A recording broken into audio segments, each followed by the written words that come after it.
What is going on, YouTubers, gamers and hobbyists? Welcome to another episode of P&Q. I'm somewhere different again. Yes, I know. Well, different in the studio anyway. I've got the curtains behind me.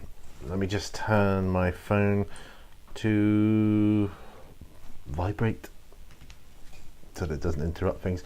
Anyway, welcome. This is my question and answer series where you get to ask me questions or put comments to me and then I respond the following week.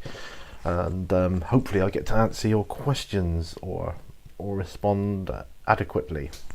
You can do this one of four ways. Pop your comment or question down below in that comment section. That's probably the most common way. Two, you can, if you make a video series yourself, you can ask a question in that, and if I see it and I think it's a good question and I want to answer it, I'll answer that here as well. Free. If you want an anonymous response, you can email me directly at miniwarzone@gmail.com, and there will be a link in the video description below. Or if you bump into me in person at a convention or something, or wherever, just on the street, whatever, and you ask me something there, I'll put a comment to me which is quite, thought-provoking or whatever, and I just think, oh yeah, it might go down well on P&Q. I'll put that on here as well. So, preamble out of the way. I got some questions. I got two video questions and two emails, one of which I received this morning, actually. Now, the video questions, they don't seem to be as common as they once were a few weeks back. So, I suppose people are leading busy lives, etc. But keep them going because they're cool. I like to watch those and to comment on them. That's really cool. And of course, keep the questions coming in anyway. I'm just going to, as it's printed out, I'm just going to do it that way. So, two video questions first. The first one comes from Wolf Brother Mythos on his Wolf Brother Wednesday. And he said, if you had to personify yourself with a fantasy game class, how would you identify yourself? Now, that's a good question. Fantasy game class. It would be down to a choice of two types of character class. It would be between a wizard or magic wielding class of some sort, magic user, a wizard, or an assassin type character. God, can you hear that? The weather is absolutely atrocious out there. So I'm in a kind of a different angle. I mean, that's the Mini Warzone studio windows behind with the curtains closed. So that's what that is. I've never done a P&Q here before, but anyway, yeah. So a wizard or an assassin, because not that I want to go around in real life like killing people, but in a fantasy setting, that's kind of cool, and I'm okay with that. I don't have a problem. So yeah. And wizard, of course, like magic and lore and all that arcane stuff and knowledge is power and all the rest of it. Plus you get to wear some nice snazzy robes with runes on or whatever. Yeah, that'd be cool. Or even better, going back a while, when D&D, not long after D&D came out, they came out with the druid character class. When that first came out, I was kind of drawn to that, but nowadays I'm just thinking purely. No, I'm just like the magic. So wizard or assassin. So I can't narrow it down any more than that. But yeah, so that's what it is. I hope that's okay. Right, Green Stuff Games from the VQ&A series, which is changing, by the way. Well, Joe is going to go to just a normal Q&A just to check it out, see how it goes. But this was the kind of the last of the VQ&As. But anyway, it'll be interesting to see where that goes. Anyway, the question is, what are your other nerdy vices? And don't reckon they come in threes, other than wargaming. Nerdy vices, and I suppose it's subjective as to what you view as nerdy. I collect things. I collect chess sets. I love chess sets. That's one nerdy thing I do. I would class as nerdy anyway. So I collect chess sets.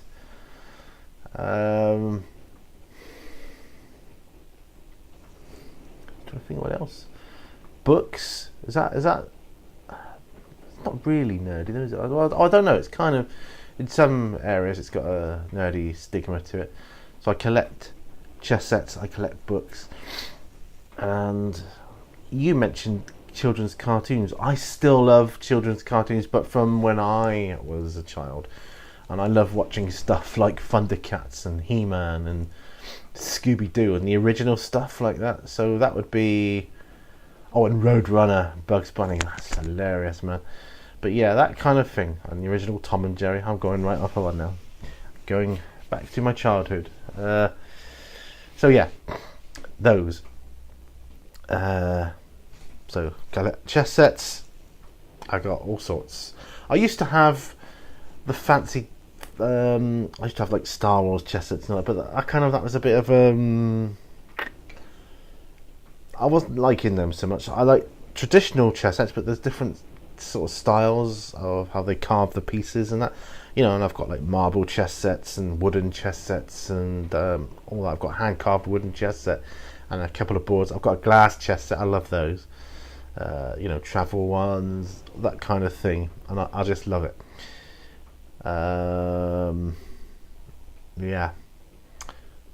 Old books. I love old books, really do.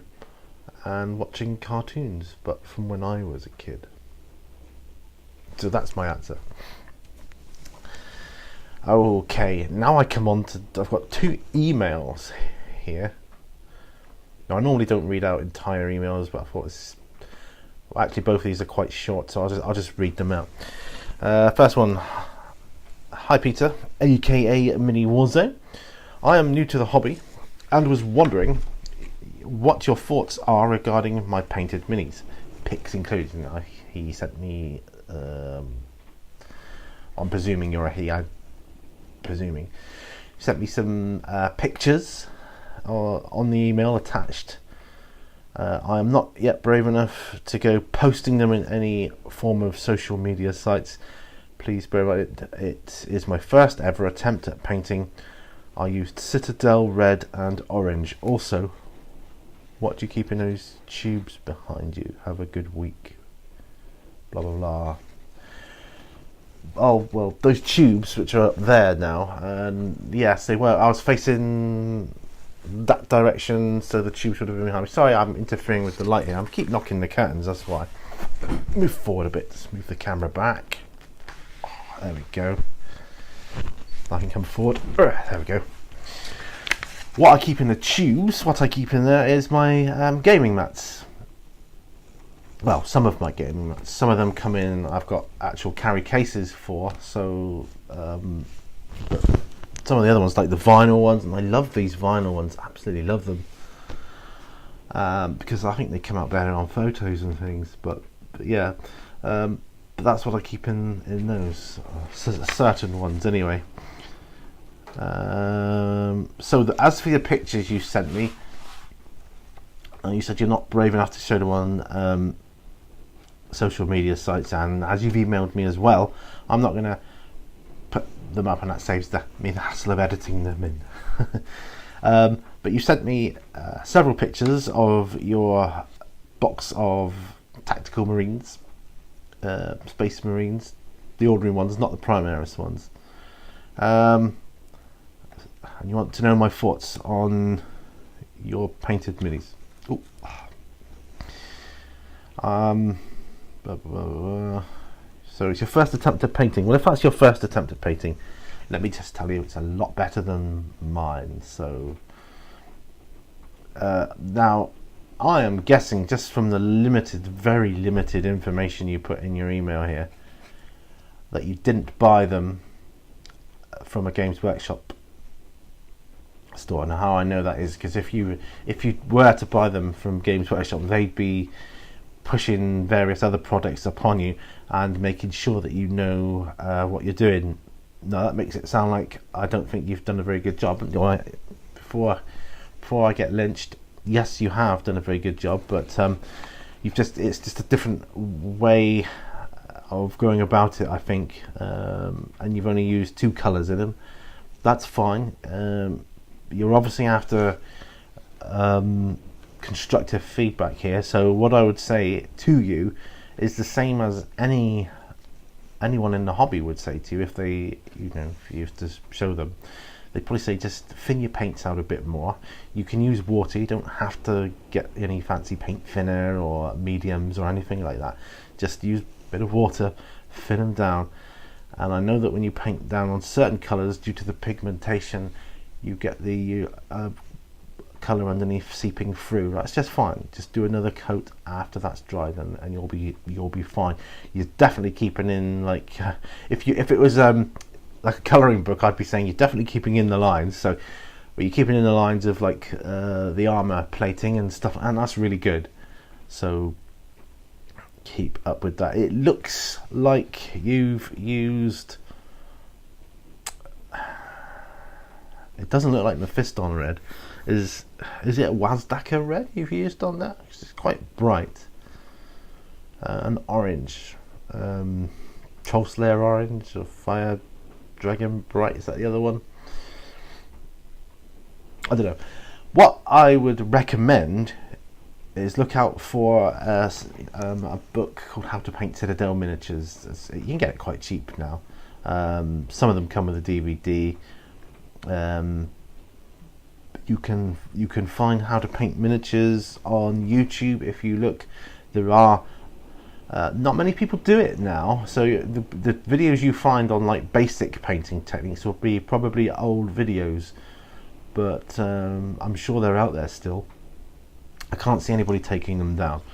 And just follow the advice of that, really. Yeah, you don't mention primer or anything like that. I presume you did prime them, but then again, you might not have. I didn't prime my first miniatures when I painted, and I'm talking back when I was at school. I didn't know about priming and such like.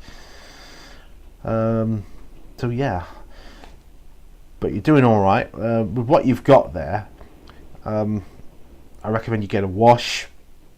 Look for something called Nuln Oil or Carabao Crimson. That's in the GW range if that's what you're wanting to use. There are other inks and washes you can get, various other manufacturers, I know, and it must be quite a minefield if you're just starting the hobby. Now, I believe on my tutorials I've got some basic stuff on, basic painting. I'm pretty sure I have. I'm sure I would have done that. If not, I may do some in the future. Yeah, it looks like on the pictures you sent that you're I'm using like edge highlighting, they call it. So you're trying to highlight by hand. Now you can use like simpler methods when you're starting off, like dry brushing and that kind of thing, and you can look that up online as well. I mean, books like How to Paint Citadel Miniatures, or there must be books How to Paint Miniatures in general, will all tell you that kind of thing as well.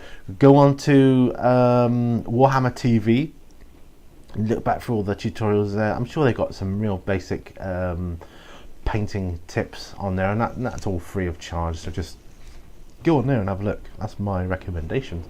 But what you've done so far is solid. I would just say try and thin the paints out a little more. Otherwise, what happens is you tend to run the risk of obscuring detail on certain models because the paint just covers it over. Don't know if you found that. I mean, in the old days, I thought, well, heck, more paint, be painting quicker, right? And it's not. It doesn't work out that way. It's a false economy. So. Yeah, just thin your paints down and use multiple coats if need be. That we can just build it up. It's a very gradual process. But thank you for your email. And if you do any more to those Space Marines, just send me some more pictures, please. I'd love to see what you're doing, or any other advice you want. Absolutely, just hit me up and I'll be happy to help. Thank you for your email. The second and last email, oh dear, I'm just going to read it as it's written. It just says, Tusk, you misled me. So I want a rematch. This time at mine. Yes, I watched your live show yesterday. Put a winky face on this. I guess he's not too mad at me.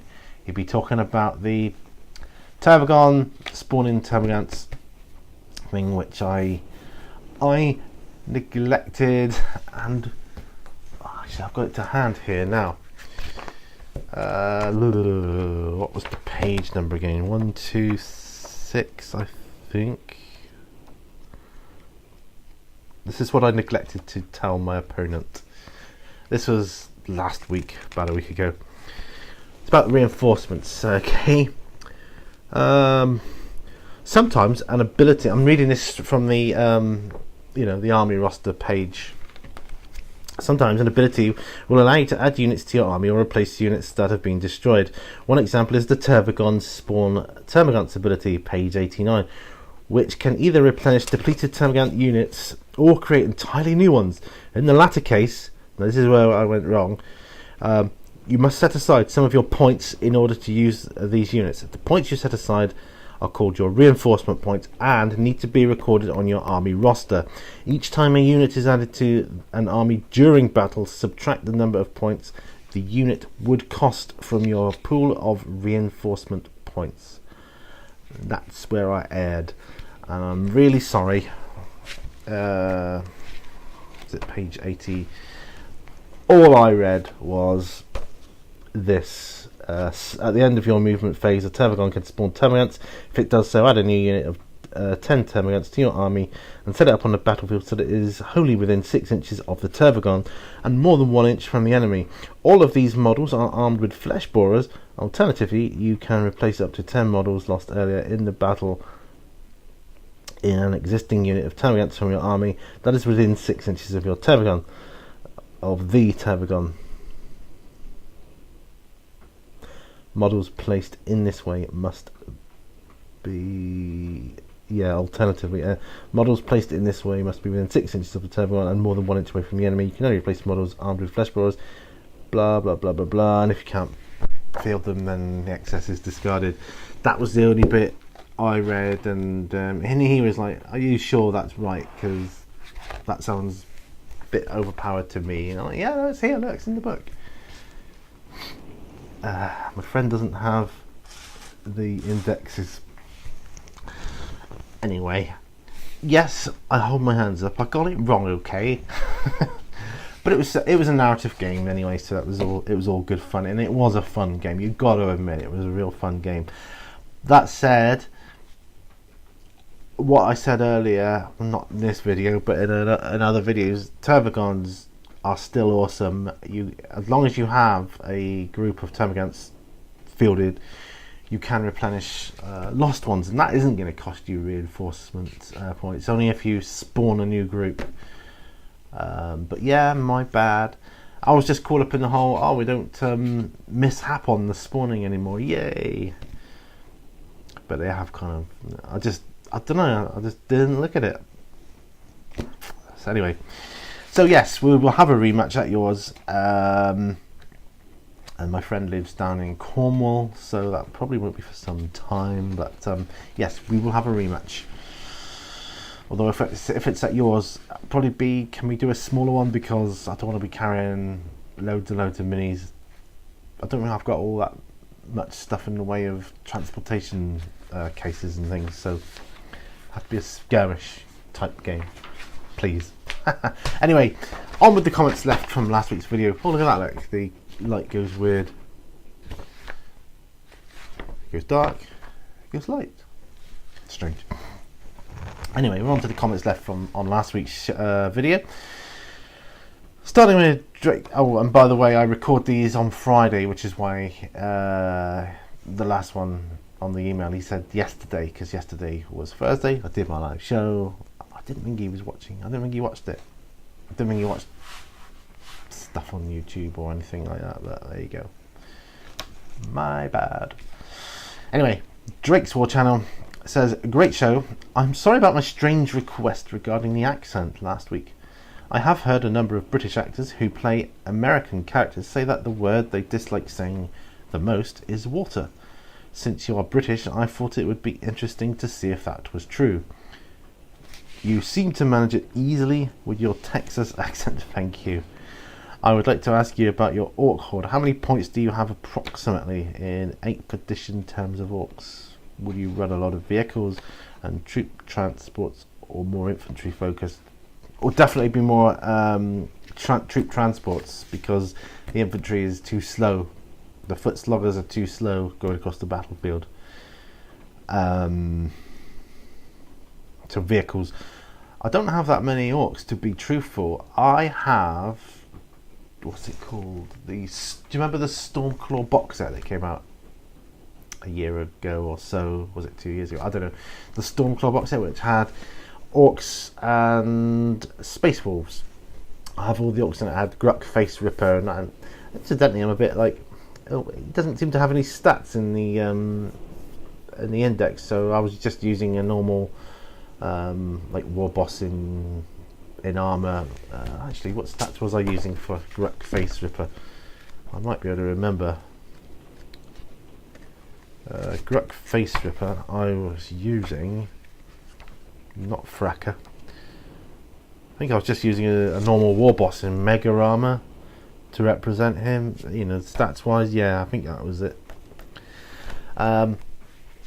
So I've got the orcs from that set, and a few more boxes of orcs I've bought since then to go with it. I've got a war track. I have a buggy, but it's not finished yet. I think I might have a looted wagon somewhere if I can find it.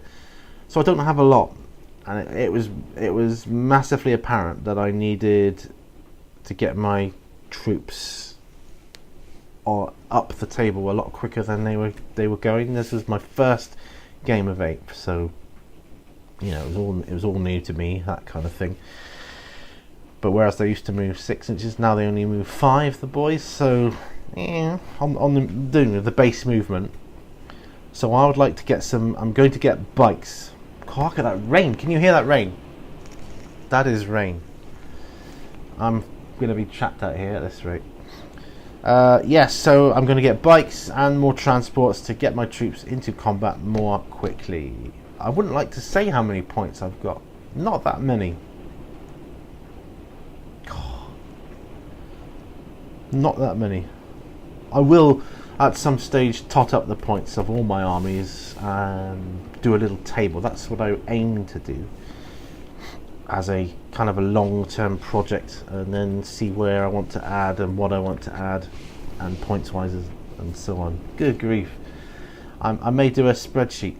Well, actually I won't. I'm not very good at that sort of thing. I'll probably get my wife, ask her nicely if she wouldn't mind putting together a spreadsheet for me so that I can do that. Thank you for your question. Idic Beer 40k is next. He says, great episode. Well, apart from that stupid Nicholas from the Mirror Universe, it's just me on my own, lol. And I was saying, you know, how he is able to comment on so many videos, and that he puts me to shame. He really does. His question is, if you woke up tomorrow and were in charge of GW, what change would you make?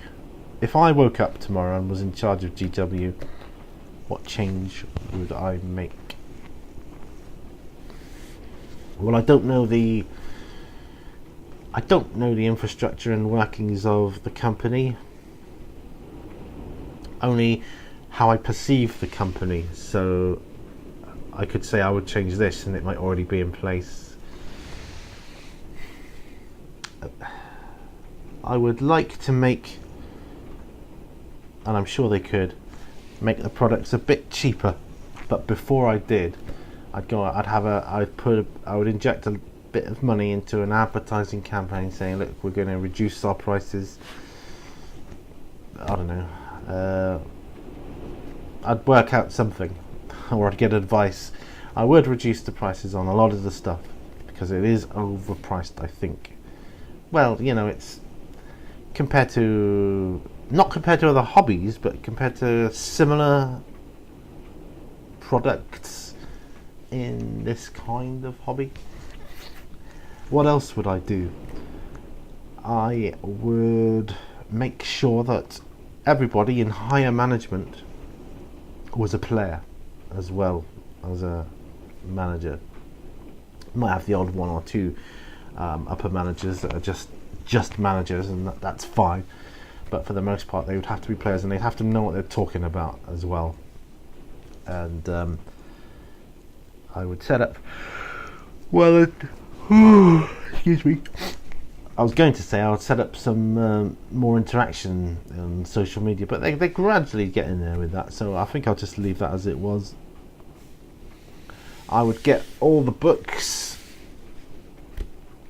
rechecked for typos, spelling mistakes, just errors in general. I would employ a proper editing company to do that, because there's a lot of books, and but obviously a lot of books equals a lot of errors, so but I'd try and tighten that area up if I could. Other than that, I would change the website on the GW website. You've got Age of Sigmar and 40k, Lord of the Rings, all out there. When you select, like, say 40k, it comes up like what factions. You click on which faction, and it'll come with all the models and so on. I'm just a bit confused with the Age of Sigmar one. As a non-Age of Sigmar player, it doesn't make much sense to me. The Age of Sigmar, trying to find a faction, or how does it work? It kind of grouped weirdly. I have often wanted that explained to me, but I just don't understand it. And if you don't know what I'm talking about, click on Age of Sigmar and see what I mean. Hope that answers your question. The next question I have is from Jamjar34. He says, great one, Pete. Have you ever tried Topiary or the art of bonsai? Have a great week, my friend. Well, I haven't tried Topiary, but I have tried the art of bonsai. Well, I say the art of bonsai. I've had 2 bonsai trees in my life, and I failed to look after them on both occasions. They died on me, and I was not happy with that. Now my dehumidifier is kicking in, so that's what that noise is. Topiary, no, I can't cut hedges into any fancy shapes or anything like that. Never tried it. I wouldn't want to. I can cut them, to make them tidier, but that's about it. I don't do a great job of that. Anyway, I've only got a hand shears thing, but yeah, I was actually talking the other day, I would like to get a bonsai tree again and just try it. Maybe it would do better out here in the studio. It might fare better, and I think that would look nice as well. Yeah, I'm going to talk to Mrs. Mini Warzone about that. I will have a great week. Thank you, sir. Okay, Green Stuff Games put a comment on the video last time as well, saying, so have you still got the diorama you made 5 years ago, and if so, can you show it on video? No, I don't have that diorama anymore. It was big. When I say big, it was easily 4 foot, probably 4 foot by, I would say 4 foot by 2 foot, 4 foot by 2 or 3 feet.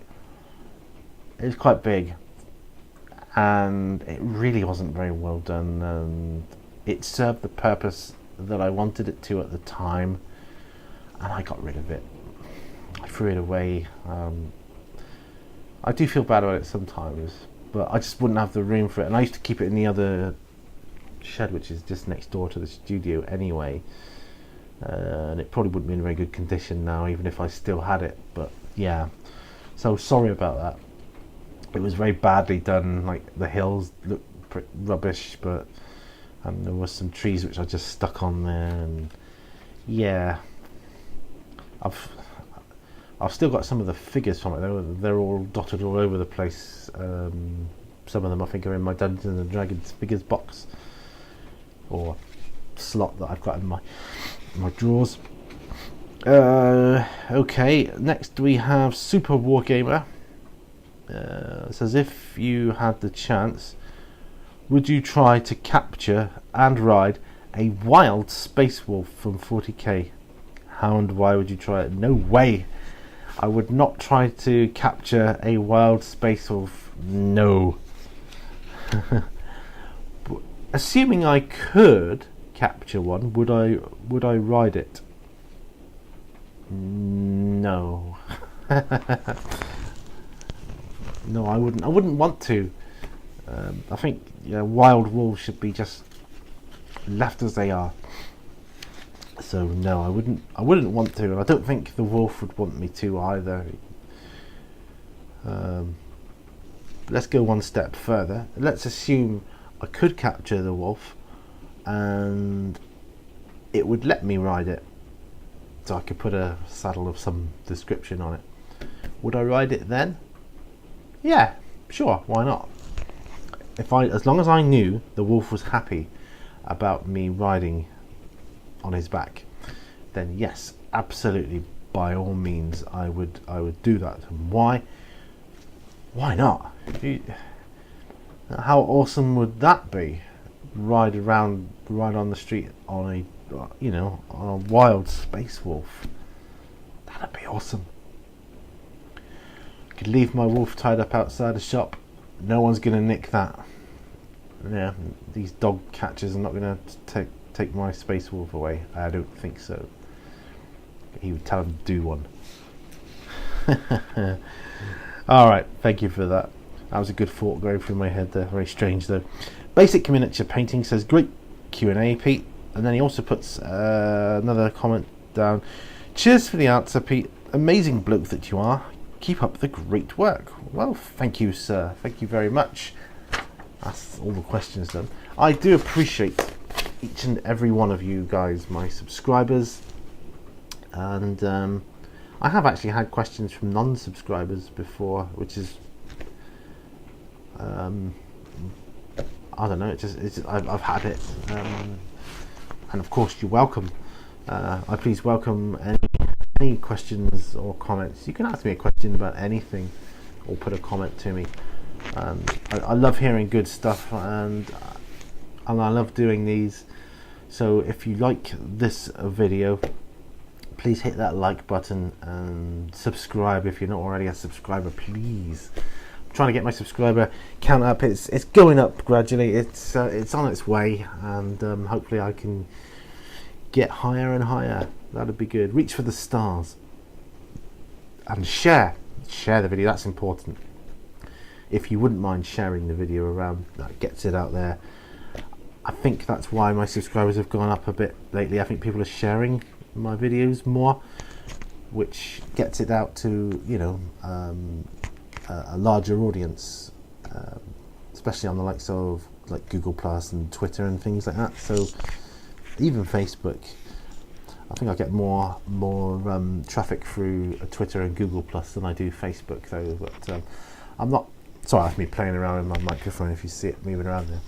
I don't have an Instagram, and I'm not onto Twitch or anything like that. I don't really have much more time to devote to social media other than my YouTube, Twitter, Google Plus, Facebook. Really, I think that's more than enough to keep me occupied. It's certainly more enough to keep me happy.